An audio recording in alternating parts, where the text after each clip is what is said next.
Strong and athletic, solid as an X model, sporty as a coupe. The new BMW X6 eludes categorization and does well in every driving situation. Its powerful BMW twin-power turbo engines combine dynamism and efficiency, and the BMW xDrive puts this power on the road, a car that guarantees a grand performance. Car tester Reinhold Deisenhofer says with the X6, BMW invented a new class of vehicle, the SUV coupe. This big crossover polarized automotive fans from the start. Some find it too brawny and swaggering, precisely what others like. BMW has sold more than 260,000 X6s around the world since 2008.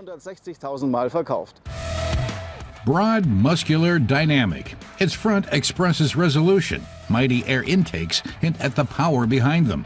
The broad rear, where horizontal lines massively underscore how solidly it's planted on the ground, adds to the dynamic impression. The BMW X6 aims to burst all bounds and national boundaries. It's built in Spartanburg, South Carolina, USA. Well, what we have right behind us is actually where we have the BMW body and the BMW powertrain coming together in what we call the marriage line here at Plant Spartanburg. Here's where we call it the car's getting its first initial heartbeat and it's pumped ready to rock on to the customer and finish up the production process. The BMW factory in Spartanburg began producing cars for the world market in 1994. More than 2.5 million vehicles have meanwhile been manufactured here. And the new BMW X6 is slated to start rolling out the production line in December. The BMW Efficient Dynamics motor family combines the newest fuel injection technologies, highly variable power control, and innovative turbocharging technology, making the X6 a statement about power and performance. And yet, it's moderate in fuel consumption and emissions. Its engine comes in 2 gasoline and 2 diesel variants. These engines range in power from 190 to 330 kilowatts. Reinhold says it makes a strong impression when you pull your new X6 up in front of the office, restaurant, or theater. But the X6 is also impressive off-road. Terrain that used to demand a Range Rover is now open to this SUV coupe. The M-Performance twin-power turbo array 6-cylinder diesel engine in the BMW X6 M50D sets a new benchmark for combining striking dynamics with astonishing efficiency. The advanced engine responds extremely quickly. Even at low RPMs, the engine has a lot of torque, and the revs range is especially broad. Typically for BMW, the cockpit is tailored to the driver. Clear arrangement and top-notch craftsmanship are convincing.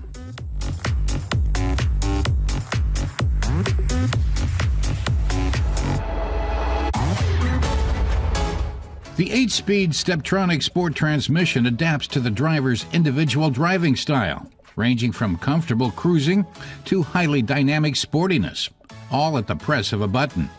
With a Steptronic transmission, shifting is extremely comfortable and as efficient as possible. What we do is we have the associate who takes his lift assist and he comes to the rack and he actually has to pick up the IP, and the lift assist just helps him hold the IP and guide it to the car. They have to tighten their screws down, and then you have the associate in the middle who finishes the process by, routing their electronic wires, and then they end up installing the radio and the faceplate on top of that. The standard BMW X6 chassis sets standards. BMW xDrive guarantees outstanding traction on any surface and any weather. xDrive and the Dynamic Stability Control, or DSC, keep it driving stably and on track. The intelligent all-wheel xDrive instantly distributes power to both axles, so the car touches the road optimally. Thus, the xDrive combines the advantages of all-wheel drive, traction, stable handling, and driving safety with the agility typical of a BMW. We are loading the tires here. We have the tires come around just in time. The tires will come around the front tires first. We'll load it. If it has a 2VA option, then we'll load up a locking lug. If not, we'll just put in 5 regular lugs, and we will go from there. Then the rear tire come around, we'll load it, start those, and then torque them down with the multi-spindle.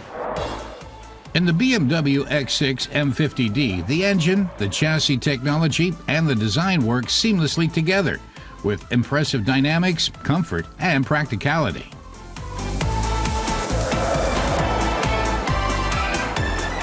The new X6 is more angular than its predecessor. The chassis is a benchmark, the equipment blameless. The X6 may look more compact, but it's still a powerful 4.9 meters long and weighs a good 2 tons. The BMW X6 is built to move. In Germany, the price for this kind of mobility begins at 66,150 euros. If you like things sporty, the BMW X6 M50D is a good choice.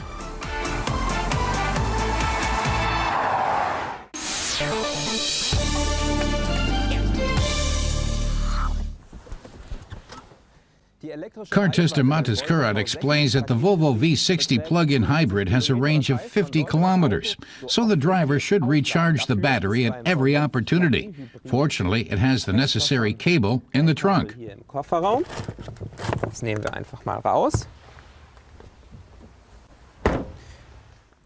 He says this end plugs into the car,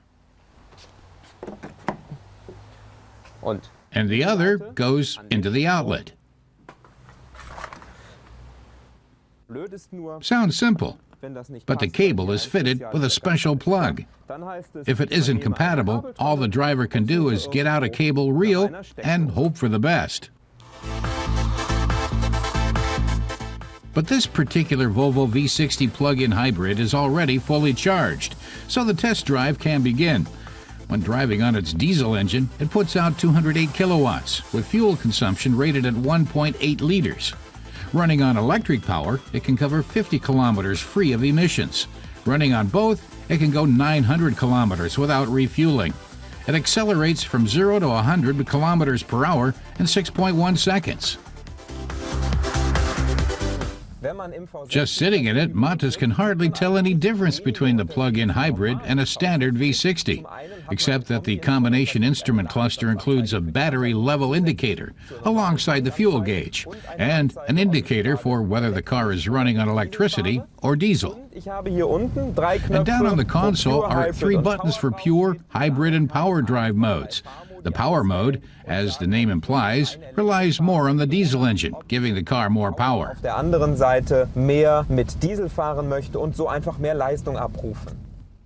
And if he needs to go easy on the battery, the safe button switches to the diesel for long drives cross-country or on the highway and saves the battery power for the stop-and-go driving typical of the city.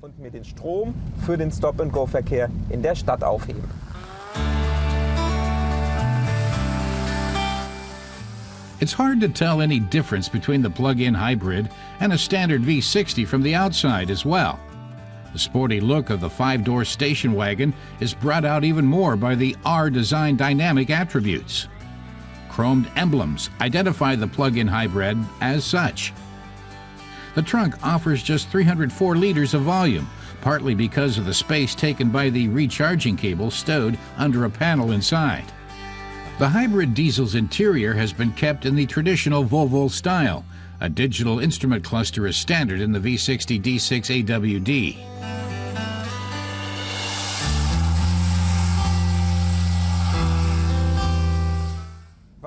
Matas had to get used to the power steering. Since the diesel engine doesn't run continuously, the steering isn't hydraulic powered assisted, as in the standard V60. Instead, it's electric, and that has a different feel, which takes a few kilometers to adjust to. What's his overall impression after the first few kilometers?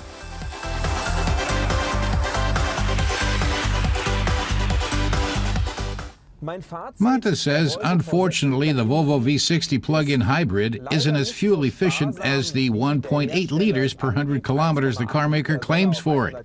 His average of about 6.2 liters is far removed. So for a good 10,000 euros less, he could buy a standard V60 with the biggest diesel engine in Germany. It consumes about the same and has a bigger trunk.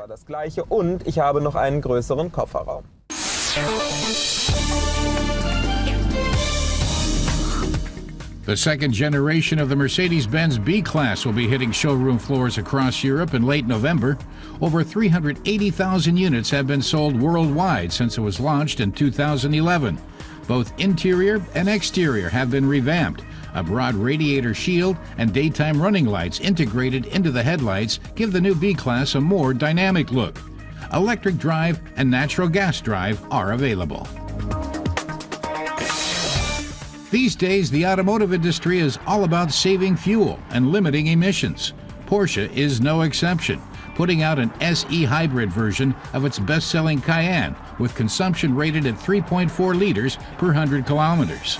The plug-in can cover 36 kilometers at up to 125 kilometers per hour on electric power alone. The 82,000 euro list price in Germany is almost 2,000 euros more than the Cayenne S.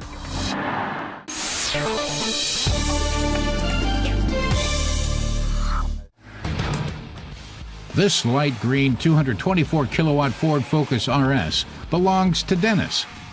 He swears by it. When the Ford Focus came out in 2009, it set new performance standards for front-wheel sports cars, especially in traction and handling. It's a compact class vehicle with a racing car feel. Our car tester Dennis Insick says this car is awesome, but now he's looking for something more family-friendly, but he doesn't want to compromise on sportiness. The Seat Leon Cupra 280 aspires to the best of both worlds. It's Seat's speediest compact model. Copious air intakes point to a powerful engine under the hood. Leon's trademark rear design, as well as the two tailpipes, add to its dynamic look.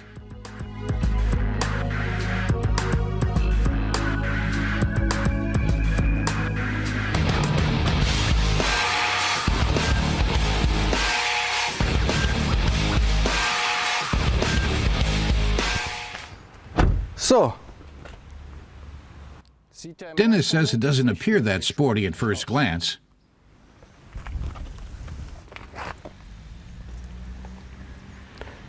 He likes the look of the headlights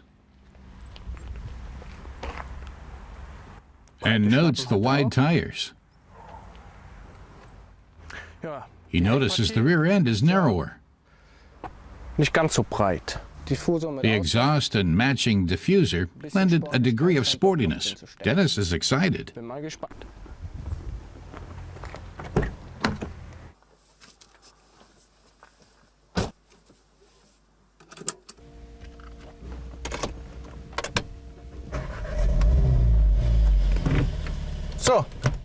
Time to go for a spin.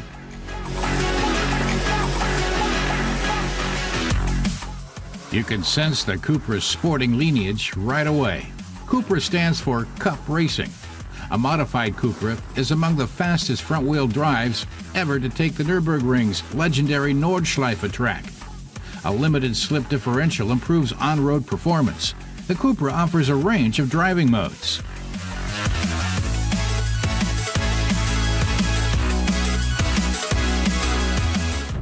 As far as Dennis is concerned, the modes are only good to play around with. Once you've chosen one, you're likely to stick with it. The rest are mostly designed for people who like to mess around with buttons. Our test car, courtesy of DSG, is equipped with gear shift paddles. Dennis says this car's shift paddles are a bit small, and you need rather long fingers to keep your hands on the wheel while changing gears. He prefers shifting manually, which makes driving more fun.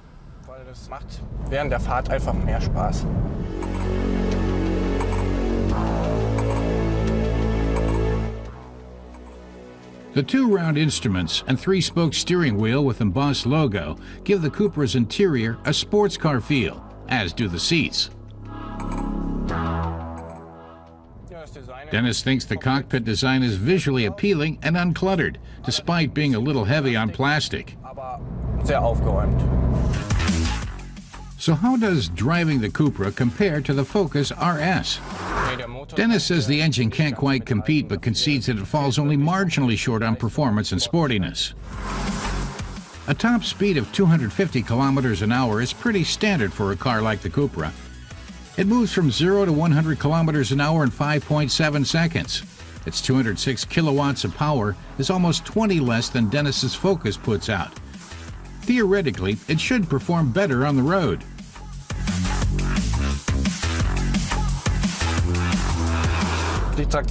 Dennis says the Cooper's traction is a little worse when accelerating out of curves than his Ford has. He's got plenty of material to form an impression of the Leon. Time now for his verdict.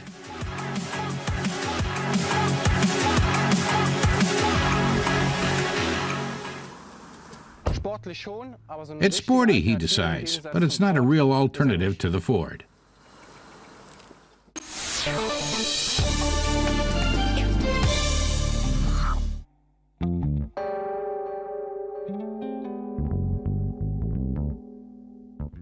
A vinyl roof. Abundant chrome trim. The finest leather and wood inlays. It must be a luxury car from the early 1970s. The Jaguar XJ Coupe, with its V12 engine, is quintessentially English, blending elegance and sportiness into one.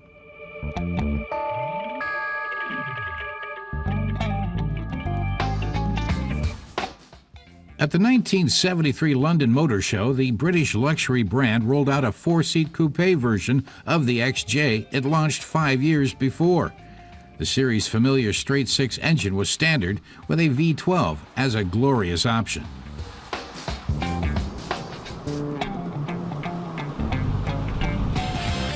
Since it was made in very small production runs, the noble cat is rarely seen on the open road these days, or even at vintage car meets.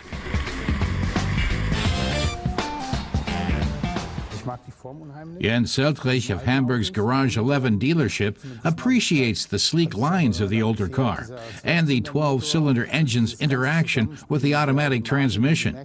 He says it's nothing like the conventional powertrains of the time, but he can hardly put it in words. Jaguar's 5.3-liter V12 was a legend among car engines, famous for its even acceleration and silky smooth running.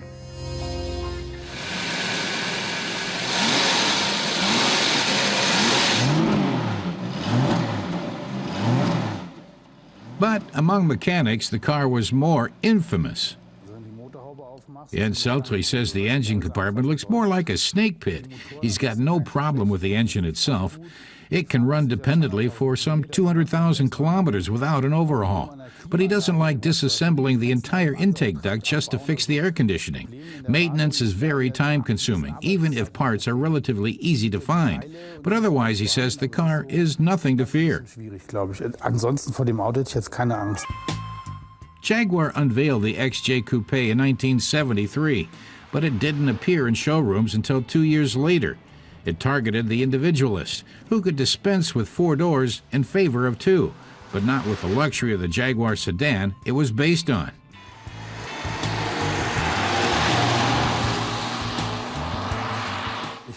Jens Seltrich describes it as a car for the connoisseur, capable of high speeds, though without matching aerodynamic design. The grille is a bit small for his taste, but he likes the way this Jag glides along at 160 kilometers per hour. It has no B-pillar, so driving on country highways with the windows down is heavenly. The imitation leather vinyl roof is typical of the 1970s.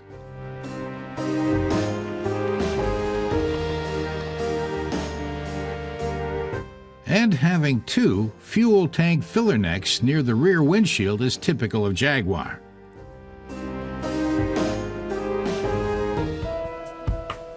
Aside from the rear doors, the coupe has all the amenities of the sedan, among them a large trunk for that holiday on the French Riviera, and space for 4 people. The interior offers the obligatory luxury ambience with fine wood paneling around the dash and British Connolly leather on the doors and seats. In the mid-1970s, an XJ12 Coupe cost the equivalent of about 25,000 euros, making it Jaguar's most expensive model. Jens Seltrich says it was a top car for a top price. At the time, it cost about the same as a small townhouse, like plunking down 200,000 euros for a car today, just as far beyond the reach of ordinary mortals now as it was then.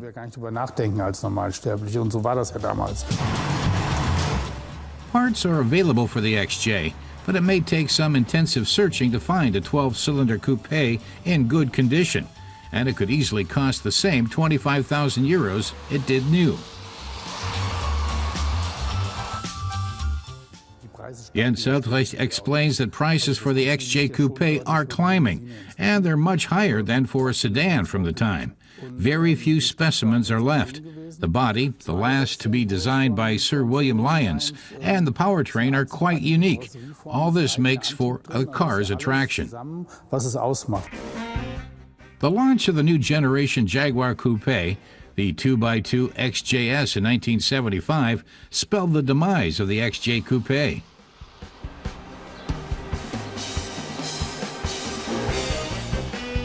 But hardcore Jaguar connoisseurs insist that XJS can't measure up to the elegance of XJ Coupe, one of the most alluring automotive creations of the 70s.